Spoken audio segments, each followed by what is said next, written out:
Fibre paid টিউটোরিয়ালে স্বাগত জানাচ্ছি। আমি হাসান নোমান। আজকে আপনাদেরকে মূলত দেখাবো ফাইবার গিগ ইমেজ কিভাবে রেডি করা হয়। আমি মূলত ফটোশপে রেডি করব। আপনারা অনলাইন থেকে বিভিন্ন ধরনের সফটওয়্যার আছে। অনলাইন থেকে সরাসরি কিছু সাইট আছে যেখান থেকে আপনারা গিগ রেডি করতে পারবেন। যার যেভাবে সুবিধা হয় সেভাবে আপনারা রেডি করবেন। চলুন তাহলে দেখা যাক আমরা ফটোশপে কিভাবে রেডি করব। আমরা ফটোশপে আগে ওপেন করব। ওপেন করার পরে আমার অলরেডি ২-১টা গিগ রেডি করে রাখছি। তারপর আমি নতুন করে আপনাদেরকে দেখাবো।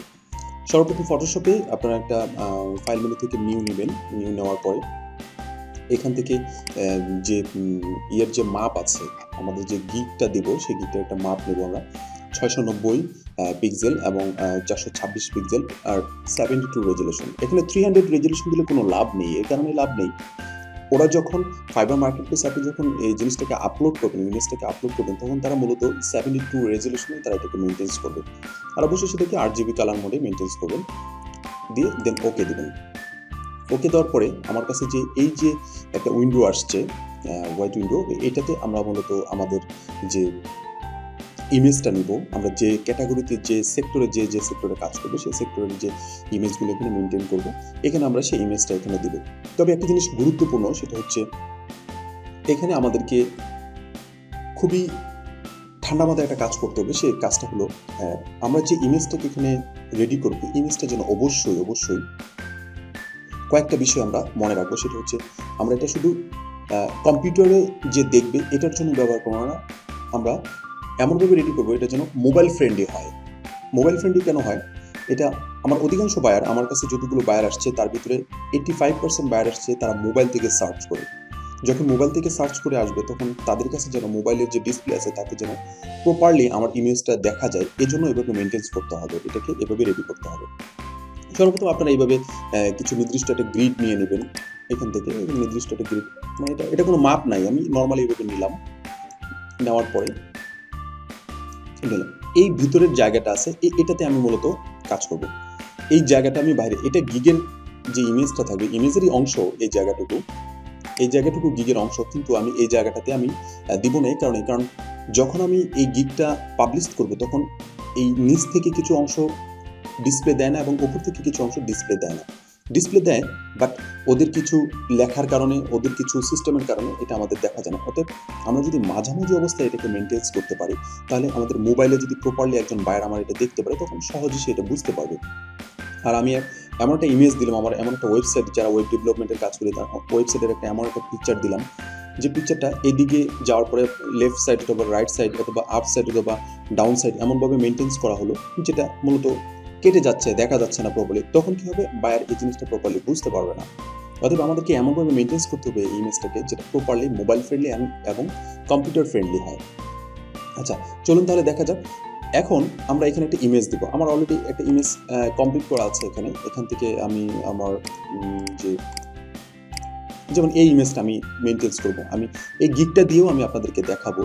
এই ইমেজটা যদি আমি এখন মেনটেন করতে চাই, আমার এই পুরো ফোল্ডারটাকে আমি কপি করে নিয়ে চলে যাব। আমি আপাতত এখানে নিয়ে চলে আসি। আমার এখানে নিয়ে আসলাম, নিয়ে আসার পরে Ctrl+T দিয়ে আমি এটাকে ট্রান্সফর্ম করে নেব। ট্রান্সফর্ম করে নিয়ে এখান থেকে আমরা এটাকে মেনটেন করব। মেনটেন করে দিয়ে দিলাম, এন্টার। Ctrl+H দিব, আমাদের তাহলে এই জিনিসটা উঠে যাবে। Ctrl+H দিয়ে আবার ইয়ে করব। এই যে দেখেন এই পাশে যে জিনিসগুলো আছে এগুলো একটু মেনটেন করে নেবেন প্রপারলি। আসলে কি আছে এখানে, Ctrl+T দিয়ে এটাকে একটু এই পাশে সরায় দিলাম, তাহলে এই লাল দাগটা দেখা যাবে না। তারপরে যে এখানে একটু ইয়ে দেখা যাচ্ছে, এটাকে প্রপারলি আপনারা মেনটেন করে নেবেন, প্রপারলি যেভাবে সম্ভব হয় আর কি। ঠিক আছে, তাহলে পারফেক্টলি এটাকে বোঝা যাবে আর কি। এটা এইভাবে দিলাম, তাহলে মোটামুটি এখন এটা বোঝা যাচ্ছে পারফেক্টলি। এখন এই সাইডটাকে একটু মেনটেন করে দেবো আমি।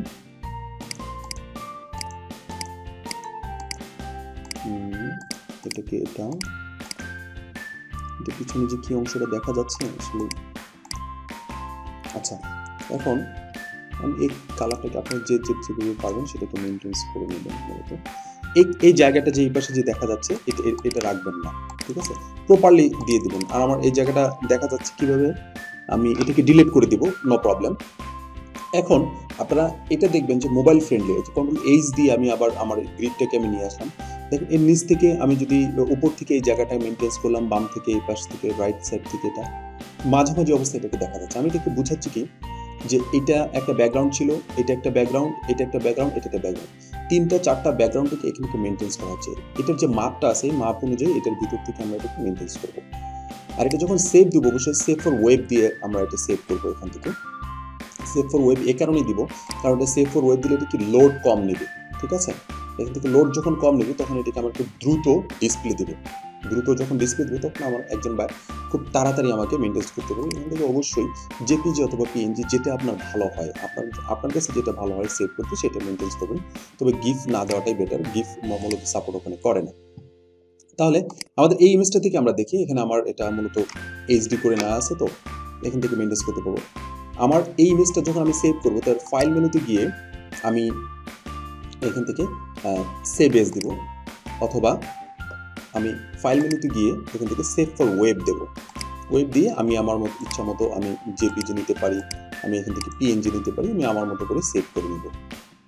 সেভ করে নিয়ে দেন আমি এটাকে আমি পাবলিশ করবো। তবে এই জিনিসটা যখন দিবেন আপনারা, ঠিক আছে, এমন একটা ইমেজ দিবেন এই জায়গাটাতে, এমন একটা ইমেজ মেনটেন করবেন যে ইমেজটা অবশ্যই আপনার গিগ টাইটেল রিলেটেড হয়, আপনার গিগ ডিসক্রিপশন রিলেটেড হয়, এবং খুব ইজি একটা ইমেজ এখানে মেনটেন করবেন যে ইমেজটা দেখে বায়ার বুঝতে পারে যে এই গিগটার জন্য, এই টাইটেলটার জন্য এই গিগটা পারফেক্ট, আমার এই সার্ভিসটুকু প্রয়োজন।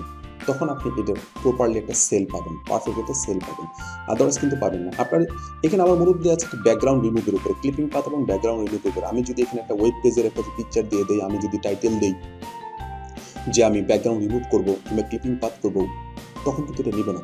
আমি যদি এখানে একটা বিজনেস কার্ডের পিকচার দিয়ে আমি যদি বলি আমি ওয়েব ডিজাইনের কাজ করি, আমি অ্যাপ ডেভেলপমেন্টের কাজ করি, তখন কিন্তু এটা নেবে না। অর্থাৎ title related perfect title, perfect image, আপনি টাইটেল রিলেটেড ইমেজ যখন আপনি এখানে মেনটেন করবেন তখন বায়ার যেটা চাচ্ছে সেটা আপনার কাছ থেকে পেয়ে যাবে। অর্থাৎ বায়ার কাছে বেশি প্রশ্ন করার আমাদের প্রয়োজন থাকবে না, বায়ারও আমাদের কাছে প্রশ্ন করার কোনো সুযোগ থাকবে না।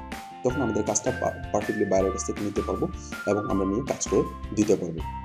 আর ইমেজটা যখন আমরা দিব অবশ্যই ইমেজটা একেবারে নিট অ্যান্ড ক্লিন। কিছু ইমেজ আমরা দেখবো যে ঝাপসা ইমেজ, এই ইমেজগুলো আমরা দিব না, ঠিক আছে। তারপরে আঁকা বাঁকা কিছু ইমেজ আছে, যেমন এই ইমেজটাকে যদি আমি এখন আমি একটু আঁকা বাঁকা করে দিই, লাইক এরকম দিই, মনে করি যে ইমেজটা প্রপারলি বোঝা যাচ্ছে না, ইমেজটা আমরা দিব না। আমরা পারফেক্ট একটা ইমেজ দেবো, কোনো রোটেট করবো না, মানে আঁকা বাঁকা করে।